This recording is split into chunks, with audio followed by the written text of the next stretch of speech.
നമസ്കാരം അച്ഛന്മാരെ, ദൈവൻ്റെ mad vibes no ചാനലിലേക്ക് എല്ലാവർക്കും സ്വാഗതം. പട്ടിക്കുര കാരണം കുറച്ച് നേരത്തേക്ക് സംസാരമില്ല. വീഡിയോ ചെയ്തതിന് ശേഷം വോയിസ് ഓവർ കൊടുക്കാൻ തീരുമാനിച്ചിരിക്കുന്നത്. ഇന്ന് സ്കിൻ കെയർ എന്താണെന്നുള്ള വീഡിയോ ചെയ്യാനാണ് വന്നിരിക്കുന്നത്. പലരും ചോദിച്ചു എൻ്റെ സ്കിൻ കെയർ എന്താണെന്നല്ല. ഇതാ നല്ല കട്ട തൈരിലേക്ക് കുറച്ച് മഞ്ഞൾപ്പൊടി ഇട്ട് നൈസായിട്ട് നന്നായിട്ട് അങ്ങ് ഇളക്കി കൊടുക്കാം. നന്നായിട്ട് ഇളകി നല്ല ആ ഒരു പേസ്റ്റ് കണ്ടൻ്റ് ആയതിനു ശേഷം നന്നായിട്ട് മഞ്ഞൾപ്പൊടിയൊക്കെ പിടിച്ചതിന് ശേഷം, പൊതുവേ എനിക്ക് തൈര് ഭയങ്കര ഇഷ്ടമുള്ള സംഭവമാണ്. വെറുതെ കഴിക്കും, ലെസി ആയിട്ടൊക്കെ കഴിക്കുന്ന സംഭവമാണ്. അപ്പോൾ തൈര് നന്നായിട്ട് മുഖത്ത് തേച്ച് കൊടുക്കാം. മുഖത്ത് എല്ലാ ഭാഗത്തും, ചെവിയുടെ അവിടെയും സൈഡിലും എല്ലാ ഭാഗത്തും നന്നായിട്ട് തേച്ച് കൊടുക്കണം. ആ ഒരു എല്ലാ ഭാഗത്തും നിന്നാലേ നമുക്ക് അതിൻ്റെ ഒരു എഫക്റ്റ് കിട്ടുള്ളൂ. അപ്പോൾ നൈസായിട്ട് അങ്ങ് തേച്ച് കൊടുക്കാം. മുഖത്തിൻ്റെ സൈഡിലായിട്ടും കണ്ണിൻ്റെ താഴ്ഭാഗത്തും. മൂക്കുത്തി എടുത്ത് മാറ്റാൻ മറന്നുപോയി, അതുകൊണ്ട് ഇപ്പോൾ എടുത്ത് മാറ്റുകയാണ്. കാരണം എന്ന് വെച്ചാൽ മൂക്കിൻ്റെ സൈഡിലേക്ക് ഒരുപാട് ഡാർക്സും ടാനൊക്കെ ഉണ്ടാകും. കാരണം ഇപ്പോൾ നല്ല ചൂട് കാലമല്ലേ, ഏറ്റവും കൂടുതൽ സ്കിൻ കെയർ വേണ്ട ഒരു സമയമാണിപ്പോൾ. അപ്പോൾ നൈസായിട്ട് ചെയ്ത് കൊടുക്കുക. എല്ലായിടത്തും തേച്ച് കൊടുത്തതിന് ശേഷം, കണ്ണിൻ്റെ ഭാഗത്ത് തേച്ച് കൊടുത്തതിന് ശേഷം, അയ്യോ കണ്ണിപ്പോയി എപ്പോഴും പറ്റുന്ന പണിയാണ്. പക്ഷേ തളരില്ല, ഞങ്ങൾക്ക് ഒരു കണ്ണടച്ചു പിടിച്ചിട്ടാണെങ്കിലും കണ്ണിൻ്റെ മേലേക്ക് തേക്കണം. അതിനുശേഷം കഴുത്തിലും തേക്കണം. കാരണം കഴുത്തിലും മുഖത്തും രണ്ട് ഭാഗവും ഹെഡ്സെറ്റ് മാറ്റി വയ്ക്കാൻ മറന്നുപോയി, മാറ്റി വെച്ചു. ഭാഗ്യ ഹെഡ്സെറ്റൊന്നും സംഭവിച്ചില്ല.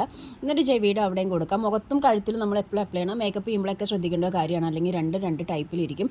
അപ്പോൾ നന്നായിട്ട് തേച്ച് നല്ല സെറ്റായതിന് ശേഷം 10 മിനിറ്റ് ഈ കോളത്തിലിരിക്കുക, ഉണങ്ങുന്നത് വരെ. ആ സമയം പാട്ട് കേൾക്കുക, എന്തെങ്കിലും ചെയ്യാം. ഉണങ്ങിയതിന് ശേഷം വാഷ് ചെയ്യുക. സോ ഗൈസ്, അങ്ങനെ ഞാൻ ഫേസ് വാഷ് ചെയ്തു. എനിക്ക് നല്ല നല്ല സോഫ്റ്റ് ആയിട്ടും നല്ല അത്യാവശ്യം കുറച്ച് ഗ്ലോ ആയിട്ടും ഫീൽ ചെയ്യുന്നുണ്ട്. ഞാൻ ഷൂട്ടുള്ള ദിവസമൊക്കെ, ഷൂട്ടുള്ള ഇപ്പോൾ കഴിഞ്ഞ ആഴ്ച ഷൂട്ടുണ്ടെങ്കിൽ വീക്കിലി വൺസ് അല്ലെങ്കിൽ 2 വീക്സ് കൂടുമ്പോൾ ഒരു പ്രാവശ്യം ഇങ്ങനത്തെ നാച്ചുറൽ ആയിട്ടുള്ള സംഭവങ്ങൾ ചെയ്യാറുണ്ട്.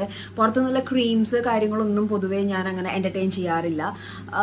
ഒരിടയ്ക്ക് ഞാൻ പണ്ട് നമ്മുടെ ഫെയർ ആൻഡ് ലവ്ലി ഇറങ്ങുന്ന സമയത്തൊക്കെ ഇടയ്ക്കൊക്കെ ആ ഒരു സമയത്ത് മോഹം കൊണ്ട് ഇങ്ങനെ ചെയ്തിരുന്നു. പക്ഷെ ഇപ്പൊ പ്യുവർലി തൈര്, മഞ്ഞൾ, അലോവേര, ലെമൺ, ഹണി, കുക്കുംബർ അങ്ങനത്തെ സംഭവങ്ങളൊക്കെ വെച്ചിട്ടാണ് എൻ്റെ സ്കിൻ കെയർ കാര്യങ്ങൾ ഞാൻ ചെയ്യാറുള്ളത്.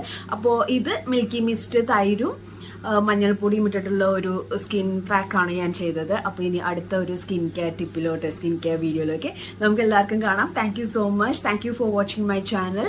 അപ്പോൾ കാണാത്തവർ, ഈ വീഡിയോ ആദ്യമായിട്ടാണ് കാണുന്നവരെന്നുണ്ടെങ്കിൽ ഒന്ന് പോണ വഴിക്ക് സബ്സ്ക്രിപ്ഷനും ഷെയറും ഒക്കെ ഫോളോ ഒക്കെ ഒന്നിങ്ങനെ തൊട്ടിട്ട് പോയിക്കോളൂ കേട്ടോ.